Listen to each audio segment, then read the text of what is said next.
ఇప్పుడే 'Viswanathan Sons' movie చూసొచ్చా. Cinema ఎలా ఉందో చెప్పే ముందు నాదొక విన్నపం.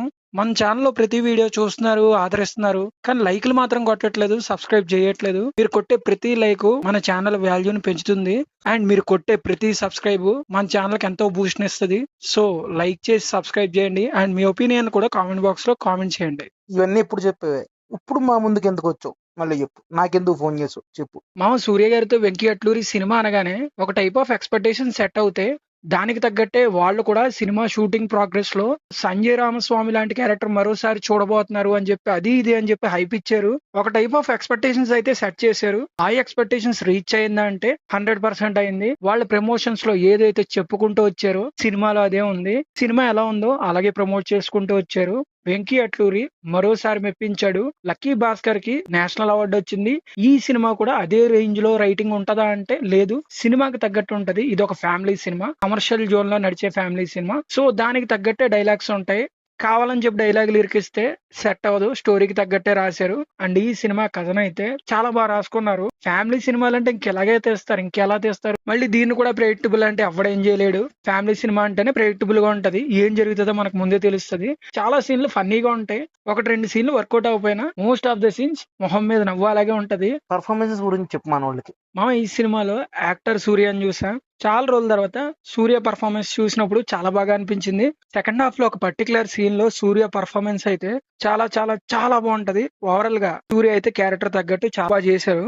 అండ్ ఇంకా మమితా బైజు విషయానికి వస్తే సినిమాకి బిగ్గెస్ట్ పాజిటివ్ ఫస్ట్ హాఫ్ మొత్తం మమితా బైజు డామినేట్ చేసేస్తుంది అందరినీ. అండ్ ఈక్వల్లీ రాధిక గారి మధ్య మమితా బైజు మధ్య సీన్స్ ఏవైతే ఉంటాయో అవి చాలా బాగుంటాయి. కొన్ని అయితే మనకు నచ్చుతాయి కానీ ఫ్యామిలీ ఆడియన్స్ కొంతమంది కనెక్ట్ అవ్వచ్చు, కొంతమంది కనెక్ట్ అవ్వకపోవచ్చు. బట్ ఆ ట్రాక్ ఏదైతే ఉందో అది నాకు బాగా నచ్చింది. అండ్ రాధిక మేడం గురించి స్పెషల్ గా చెప్పక్కర్లేదు. ఆవిడ కనిపించే ఈ సీన్ లో 100% ఇచ్చేశారు. అండ్ ఇంకా సునీల్ క్యారెక్టర్ కూడా బాగా డిజైన్ చేసుకున్నారు. ఆయన క్యారెక్టర్ ద్వారా వచ్చే ఫన్ కొన్ని చోట్ల బాగా వర్కౌట్ అవుద్ది. అండ్ ఇంకా మిగతా క్యారెక్టర్లో పాత్ర పరిధి మేరకు ఉంటే వాళ్ళు కూడా బాగానే నటించారు. సినిమాకి ఎంతవరకు ఇవ్వాలో అంతవరకు ఇచ్చారు. సరే, మరి ప్రొడక్షన్ వాల్యూస్, టెక్నికల్ వాల్యూస్ గురించి సొల్లు. నాందా ఇప్పుడు సొల్లుంగా ఈ సినిమాకి మరో పాజిటివ్ నేను బటర్ఫ్లై సాంగ్. ఆ సాంగ్ స్క్రీన్ పైన కూడా సిచ్యువేషన్స్ తగ్గట్టు వస్తది. ఆ ఒక్క సాంగ్ ఏ బాగుంటది. మిగతా సాంగ్ల గురించి పట్టించుకోకండి, సినిమాని ఎంజాయ్ చేయండి. అండ్ ఇంకా బీజిఎం విషయానికి వస్తే బానే ఉంటది. సినిమాకి తగ్గట్టు ఉంటది. ఎక్కడా ఓవర్ ద బోర్డ్ వెళ్ళిపోదు. అండ్ ఇంకా కెమెరా వర్క్ విషయానికి వస్తే కొన్ని ఫ్రేమ్స్ చాలా బాగుంటాయి. కొన్ని ఫ్రేమ్స్ అంతగా అనిపించవు.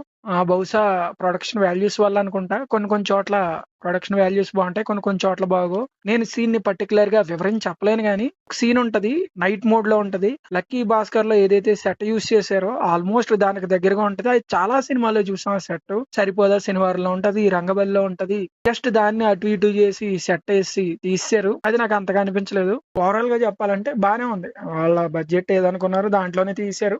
మంచి ప్రోడక్ట్ మన ముందుకు తీసుకొచ్చారు. మరి ఫైనల్ వెర్డిక్ట్ ఏంటి? ఫ్యామిలీతో వెళ్ళి ఎంజాయ్ చేసే సినిమా ఇది. ఈ మధ్యన రక్తపాతాలు, యాక్షన్లు, వైలెన్స్ ఇదంతా ఎక్కువైపోయింది. ఎవరైతే మంచి పీస్ఫుల్ మూవీ, సింపుల్ మూవీ చూడాలనుకుంటున్నారో ఈ సినిమాకి వెళ్ళండి, ఎంజాయ్ చేయండి.